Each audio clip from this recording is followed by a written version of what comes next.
At 14:23 on September 19, 1944, Corporal Thomas Bennett crouched behind his M5 3-inch anti-tank gun in a hedgerow near Saint-Lô, France, watching 5 German Panther tanks advance across an open field at 800 yards. His hands were shaking. The gun crew had been in position for 6 hours. They'd watched the Panzers maneuver all morning, waited for them to get close enough for a clean shot. Now the moment had arrived, and Bennett knew the textbook approach would get them all killed. The M5 was a good gun, powerful, accurate. It could punch through 3 inches of armor at 1,000 yards when fired correctly. But correctly meant firing at a depression angle of -5 degrees, or an elevation angle of no more than 15 degrees. Those were the angles the gun was designed for, the angles every gunnery manual specified. Fire outside those parameters and you risked damaging the recoil mechanism, possibly destroying the gun, definitely voiding any maintenance warranty. The problem was the terrain. The hedgerow where Bennett's gun sat was elevated 12 feet above the field. The Panthers were advancing through a shallow depression. To hit them using the approved firing angles, Bennett would have to wait until they climbed out of the depression and came within 300 yards, maybe closer. At that range, the Panthers could see his muzzle flash, could target his position, could destroy his gun with their first shot. The Panthers had 80mm frontal armor, sloped at 55 degrees, nearly impenetrable from the front at close range. The M5 could penetrate that armor, but only if the shell hit at the perfect angle, and only if Bennett could fire before the Panthers saw him. His gun commander was 2nd Lieutenant James Walsh, 24 years old, 8 weeks in France. Walsh had read the manual, knew the approved procedures. He was telling Bennett to wait for the Panthers to get closer, wait for the proper firing angle, wait for the textbook shot. Bennett had been a gunner for 11 months. He'd served in North Africa before France, had fired at German tanks 23 times, hit 17. But he'd never tried what he was thinking about now, never violated the elevation limits, never risked destroying his own gun to get a shot. The manual was clear. Maximum elevation, 15 degrees. Anything more could snap the recoil springs, crack the mount, turn a functional anti-tank gun into scrap metal. But Bennett had spent the past 6 hours calculating angles, estimating distances, watching the Panthers move. He knew where they were going, knew the depression they were moving through would keep them below his sight line for another 8 minutes. After that, they'd be too close. His crew wouldn't survive. There was one way to hit them now. Elevate the gun to 32 degrees.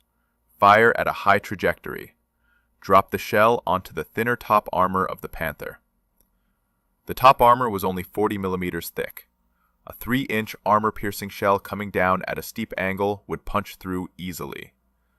The problem was the 32-degree elevation, more than double the approved maximum. The recoil forces at that angle would be enormous. The gun might survive 1 shot, might survive 3, but eventually something would break.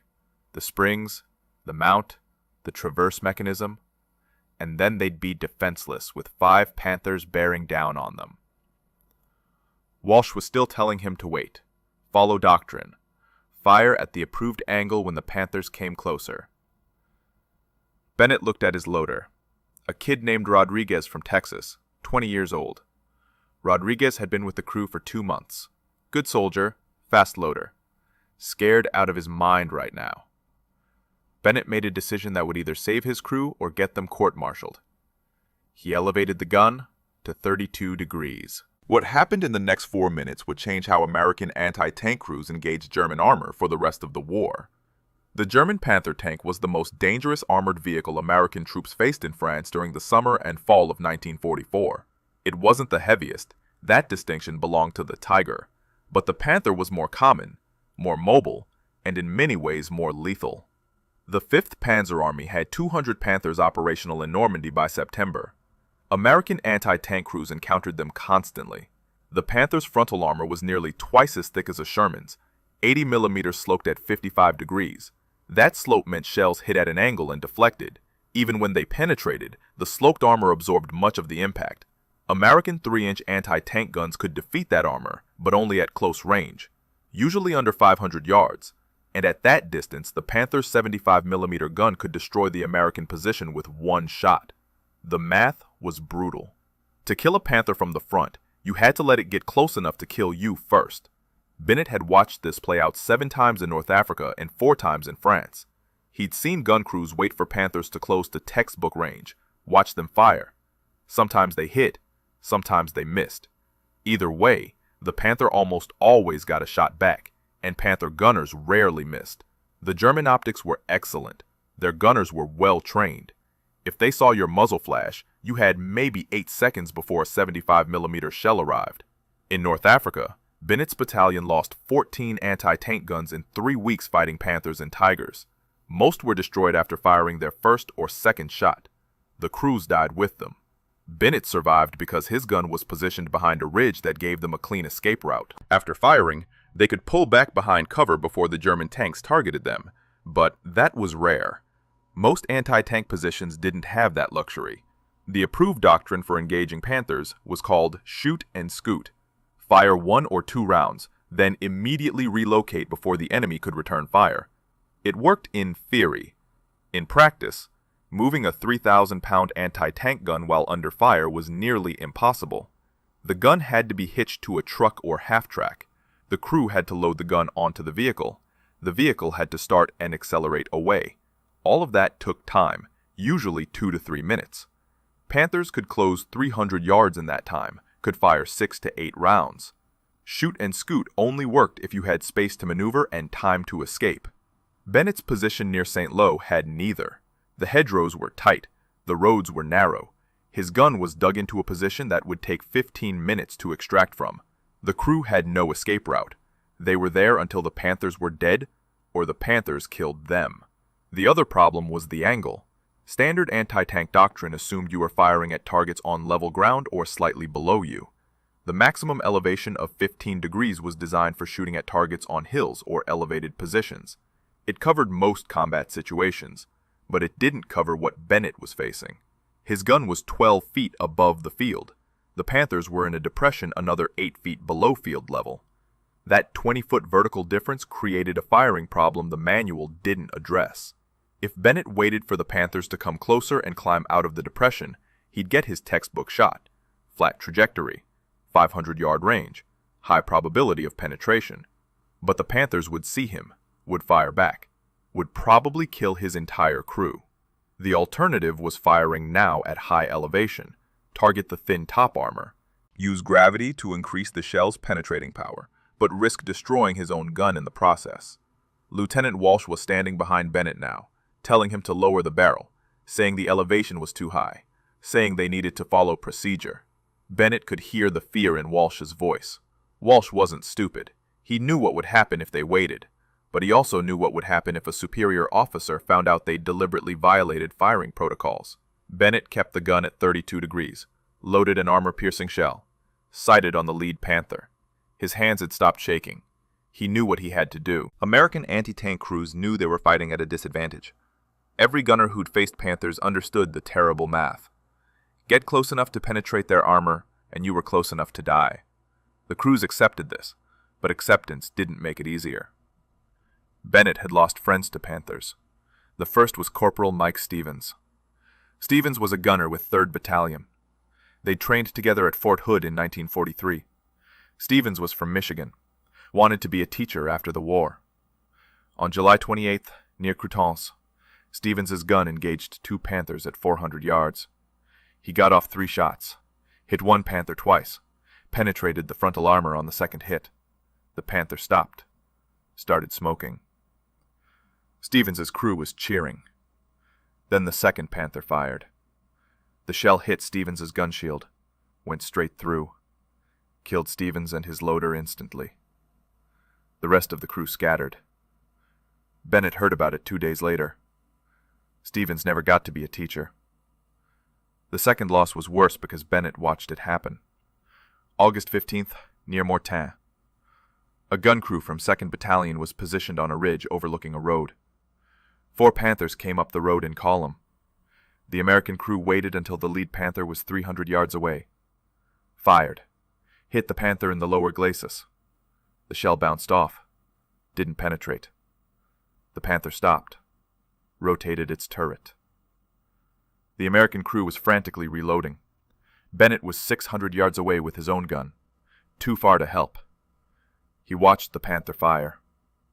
The American gun position exploded. The blast threw one crewman 30 feet. He landed in a ditch and didn't move. The other 4 crew members died where they stood. After Mortain, Bennett started thinking differently about anti-tank tactics. The manual said to wait for close range, said to aim for frontal armor weak points, said to fire multiple shots if necessary. But every time crews followed that doctrine, people died. Not always. Sometimes they killed the Panther and survived, but the casualty rate was unacceptable. Bennett's battalion had started the Normandy campaign with 18 anti-tank guns. By mid-September, they were down to 11. 7 guns destroyed, 23 crewmen killed, 16 wounded. The problem wasn't courage or training. American gunners were brave. They knew their equipment, they followed procedures. But procedures designed for fighting Panzer IIIs and IVs didn't work against Panthers. The armor was too thick. The guns were too accurate. The Germans were too good. Some crews tried to compensate with positioning. They'd set up in defilade positions where only the gun barrel was exposed. That helped. But Panthers learned to target the barrel itself. A hit on the barrel didn't kill the crew, but it disabled the gun just as effectively. Other crews tried ambush tactics. Wait until Panthers were passing their position. Shoot them in the thinner side armor. That worked better, but it required perfect timing and nerves of steel. Miss your shot or hit the wrong spot, and the Panther would traverse its turret and kill you before you could reload. The worst part was the sound. Bennett would never forget the sound of a Panther's 75mm gun firing. It was a sharp crack, followed by a whistling noise as the shell flew toward you. If you heard that sound and you were in a gun position, you had maybe 2 seconds to dive for cover. Usually there wasn't time.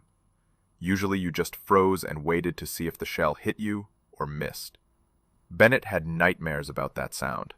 Woke up sweating in his foxhole thinking he'd heard it. Rodriguez had the same nightmares. Most of the crew did. They didn't talk about it, but Bennett could see it in their eyes every morning before they manned the gun. The fear.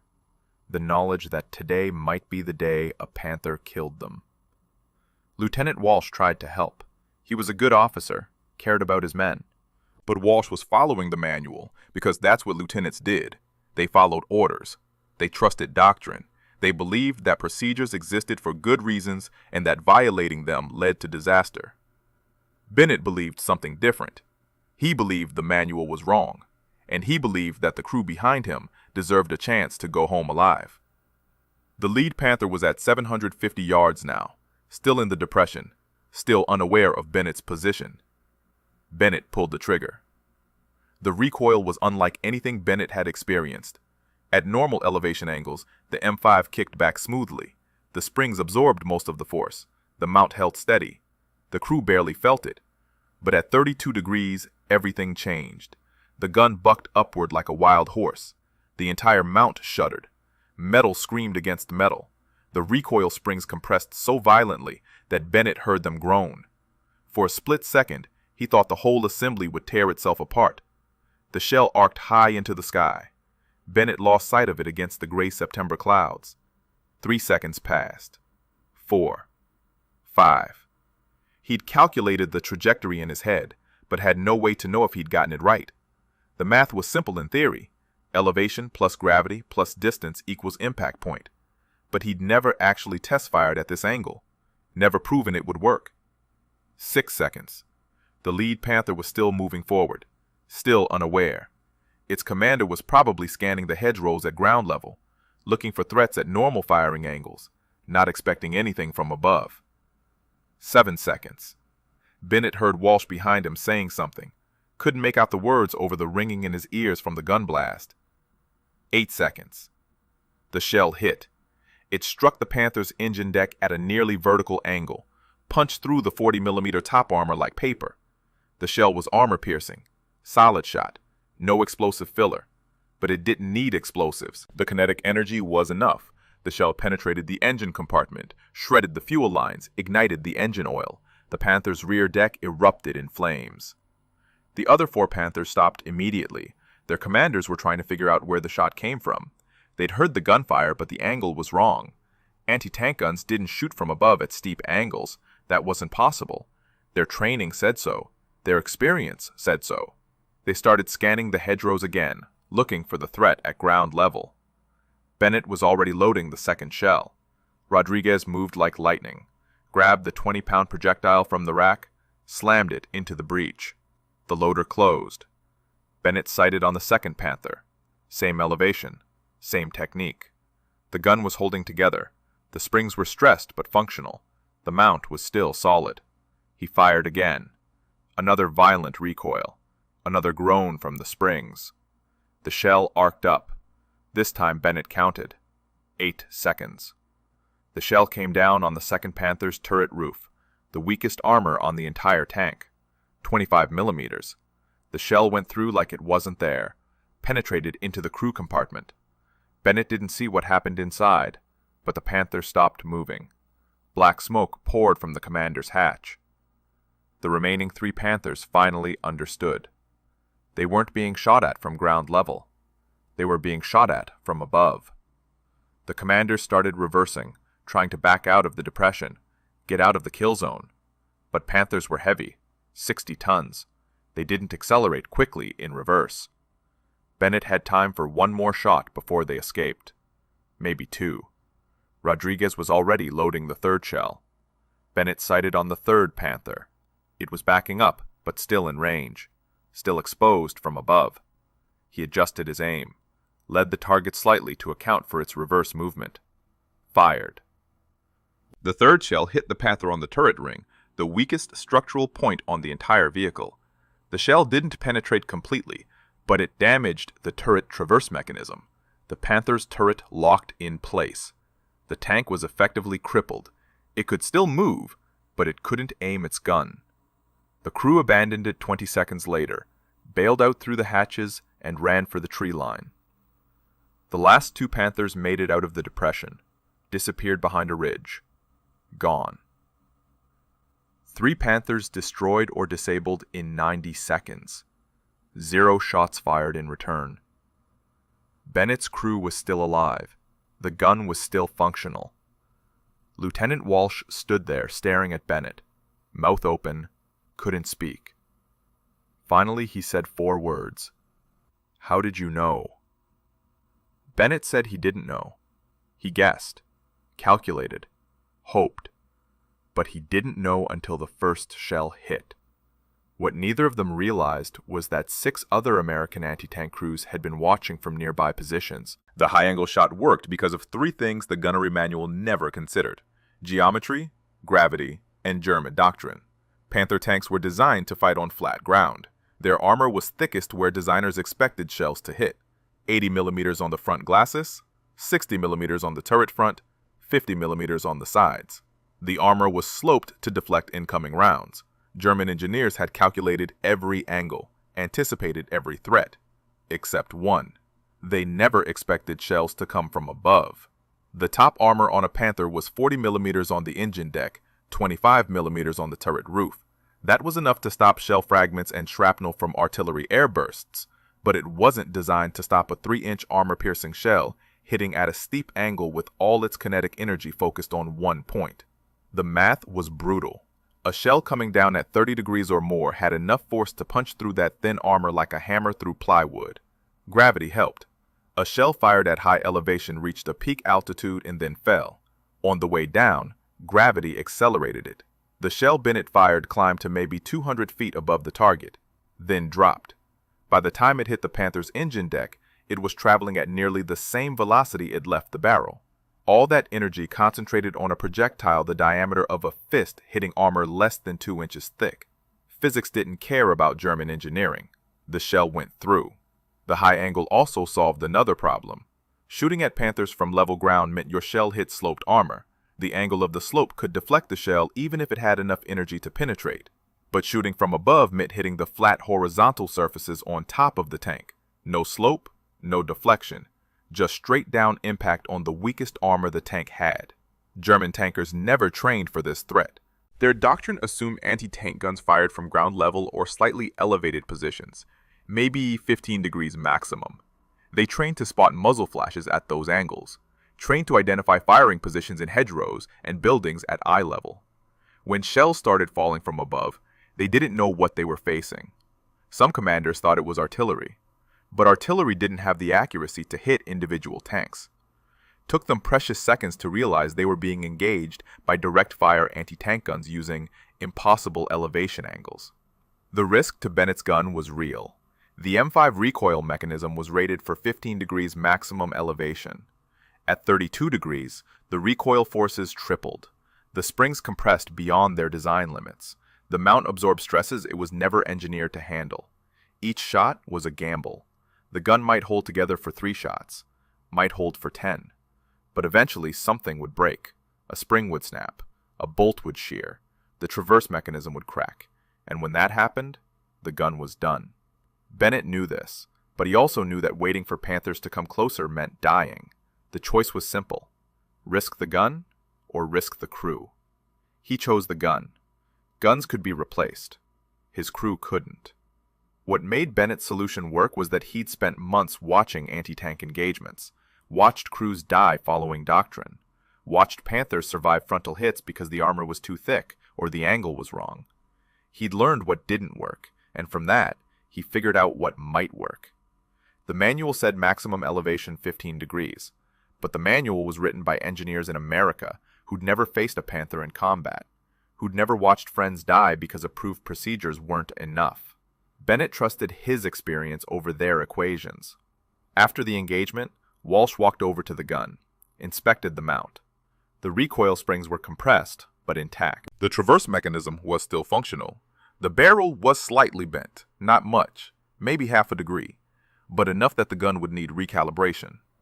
Walsh made notes in his inspection log, wrote that the gun had engaged enemy armor at extended range, didn't mention the elevation angle, didn't mention that they'd violated every firing protocol in the book. Bennett asked him why. Walsh said because it worked, and because the crew was alive. That's all that mattered. Within an hour, 3 other gun crews from the battalion came to Bennett's position, asked how he'd killed the Panthers, asked about the angle, asked if they could try the same technique. Bennett showed them, explained the math, warned them about the recoil stress, told them it might destroy their guns. All 3 crews said they didn't care. The technique spread through Second Battalion in 3 days, gun crew to gun crew, corporal to corporal. Nobody wrote it down, nobody sent reports to division headquarters. The gunners just talked to each other, showed each other the angles, explained how to calculate trajectory based on elevation and distance. By September 22nd, 9 guns in the battalion were using high-angle shots against Panthers. Staff Sergeant William Parker was the second gunner to try it. Parker commanded a gun positioned 2 miles east of Bennett's location. He'd watched Bennett's engagement through binoculars, saw the shells arc up and come down on the Panthers. Couldn't believe what he was seeing. After the Panthers retreated, Parker walked to Bennett's position, asked him to explain it step by step. Bennett showed him the math. 32 degrees elevation for targets at 700 to 900 yards, 28 degrees for closer targets. Adjust for wind. Account for the shell's weight. The calculations were simple once you understood the principle. Parker took notes on a piece of paper, went back to his position, told his crew what they were going to try. Parker's loader was a kid named Jimmy Kowalski from Chicago, 19 years old. Kowalski asked if the gun would survive the recoil. Parker said maybe, maybe not, but they'd used the standard method for 2 months and it hadn't kept them alive. 3 crews in their company were dead. Parker wasn't going to be the 4th. On September 21st, Parker's gun engaged 4 Panthers near Veer. He elevated to 30 degrees, fired at 850 yards, hit the lead Panther on the turret roof. The shell penetrated. The Panther stopped immediately. Smoke poured from every hatch. Parker fired 3 more shots, hit 2 more Panthers. The 4th escaped. His gun survived all 4 shots. The mount was stressed, but held together. Kowalski was shaking from adrenaline, but unhurt. Parker told 5 other gun commanders about it that evening. They gathered behind the maintenance area where officers wouldn't overhear. Parker drew diagrams in the dirt with a stick, showed them the elevation angles, explained the weak points on Panther top armor, answered their questions. One gunner asked what would happen if a superior officer found out they were violating firing protocols. Parker said he didn't know, said he'd rather face a court-martial than watch more crews die following a manual that didn't work. By the end of September, the technique had spread to 3rd Battalion and parts of 1st Battalion, maybe 25 guns total. The crews kept it quiet, didn't talk about it in front of officers who might stop them, just quietly showed each other the math, practiced the elevation angles when no one was watching, and used it in combat when Panthers appeared. The results were measurable. In August, 2nd Battalion lost 7 anti-tank guns destroyed by Panthers. In September, they lost 2. The kill ratio reversed. American crews were destroying Panthers at better than 2-to-1 rates in some engagements. Division headquarters noticed the statistics, but couldn't figure out why they'd improved. They attributed it to better training, better positioning, better crew coordination. Nobody told them it was because gunners were elevating their weapons to angles that supposedly would destroy the guns. The technique had limitations. It only worked when you had elevation advantage, when the enemy was below you or on flat ground.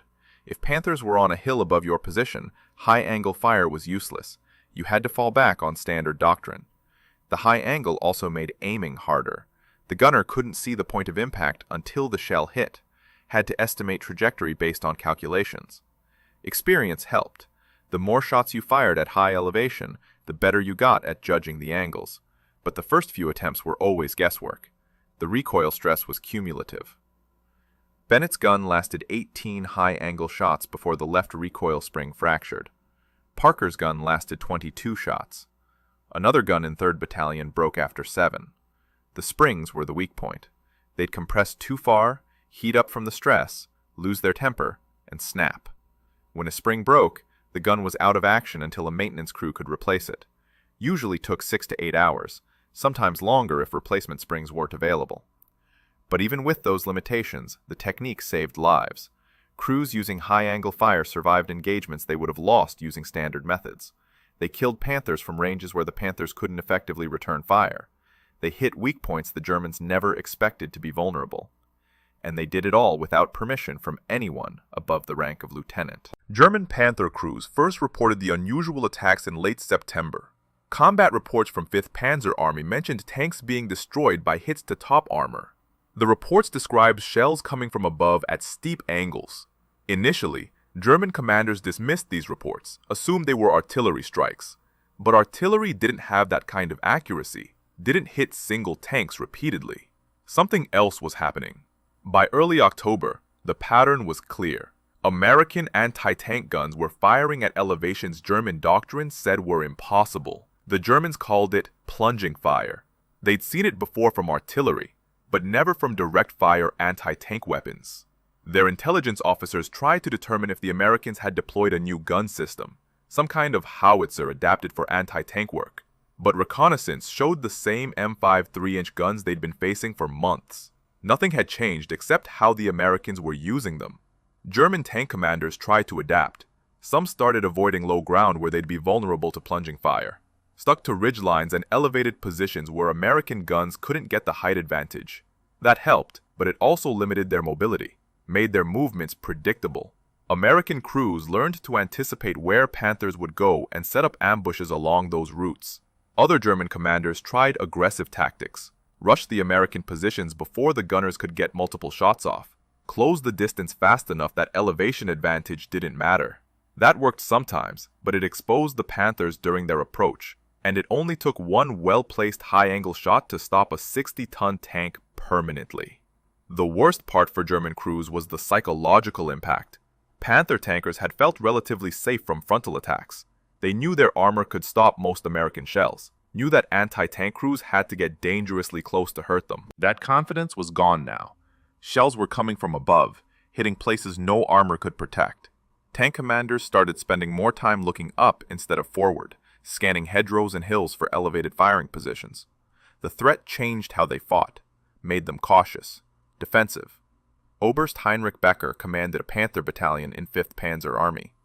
He lost 8 tanks to high-angle fire in 2 weeks. On October 7th, Becker held a meeting with his company commanders, told them American anti-tank tactics had changed. warned them that frontal armor was no longer sufficient protection, ordered them to avoid low ground whenever possible, keep moving, don't present stationary targets. One commander asked what they should do if forced to advance through a depression with elevated enemy positions.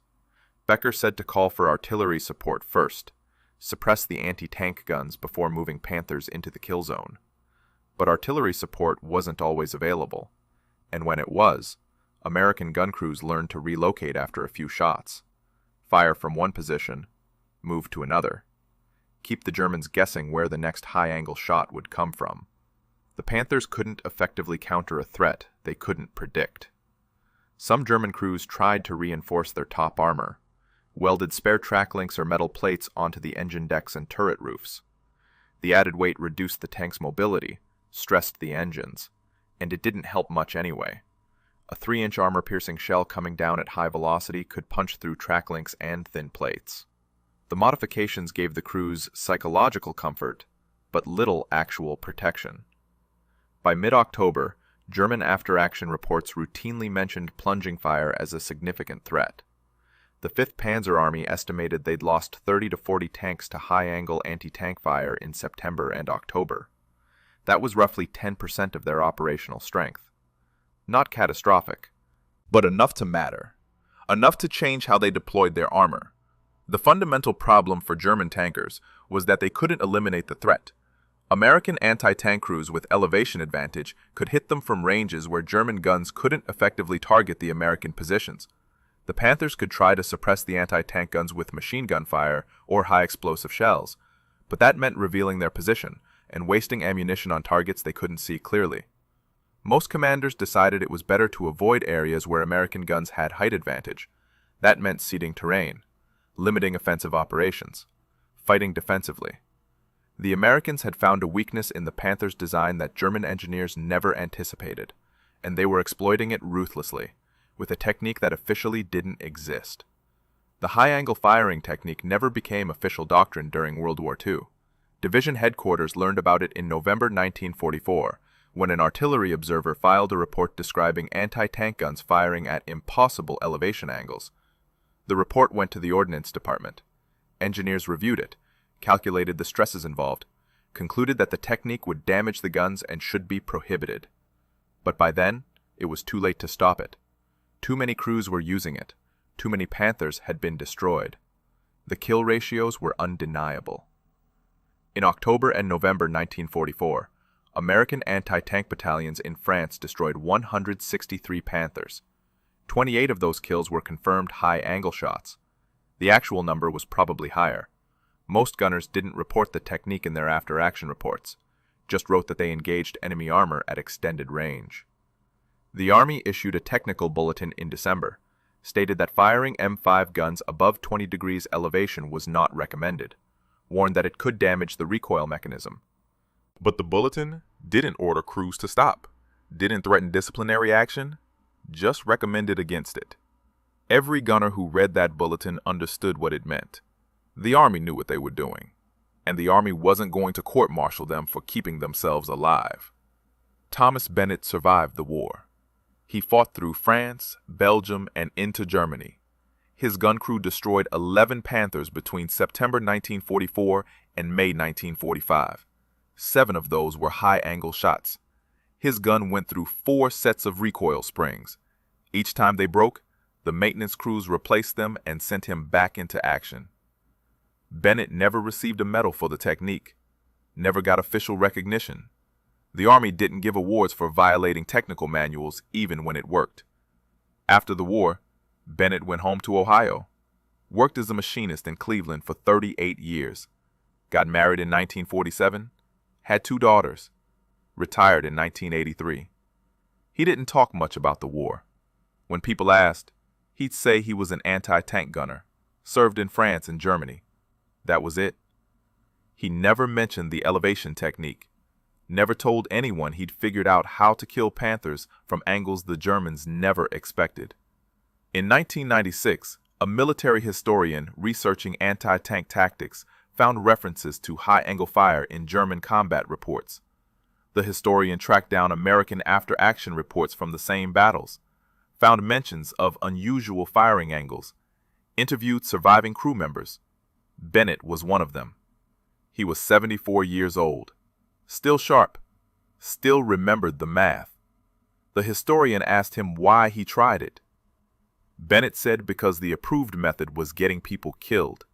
Someone had to try something different. The historian estimated that high-angle anti-tank fire accounted for roughly 8 to 12% of Panther losses in Western Europe between September 1944 and April 1945. That translated to maybe 60 to 80 tanks destroyed, using a technique that wasn't supposed to work. Bennett's innovation had saved an estimated 40 to 60 American gun crew lives, based on survival rate improvements in battalions that adopted it. The principles Bennett discovered influenced post-war anti-tank weapon design. Modern anti-tank missiles like the Javelin use top attack profiles. They fly up and come down on the thin top armor of enemy tanks. It's the same concept Bennett figured out in a hedgerow in France. Use elevation and gravity to attack the weakest point. The technology is different. Guided missiles instead of unguided shells, but the underlying physics is identical. Thomas Bennett died in 2009 at age 87. He was buried in Ohio Western Reserve National Cemetery. His obituary mentioned his service in World War II as an anti-tank gunner. It did not mention that he'd changed how American crews fought German armor. Did not mention the lives he saved. Did not mention that modern anti-tank weapons used the same principle he discovered 80 years ago. The M5 gun he used is now on display at the Fort Sill Artillery Museum in Oklahoma. The placard describes its specifications and service history. It mentions that the M5 was effective against German armor when used properly. It does not mention that properly sometimes meant ignoring the manual and elevating to 32 degrees. That's how real innovation happens in war. Not through official channels or approved testing. Through soldiers who see a problem, figure out a solution, and don't wait for permission to implement it. Through corporals who trust their calculations over their manuals. Through crews who risk their equipment to save their lives. Thomas Bennett was just a gunner from Ohio who did the math and pulled the trigger. It saved his life. And it saved dozens of others. If you found this story as compelling as we did, please take a moment to like this video. It helps us share more forgotten stories from the Second World War. Subscribe to stay connected with these untold histories. Each one matters. Each one deserves to be remembered. And we'd love to hear from you. Leave a comment below telling us where you're watching from. Our community spans from Texas to Tasmania, from veterans to history enthusiasts. You're part of something special here. Thank you for watching. And thank you for keeping these stories alive.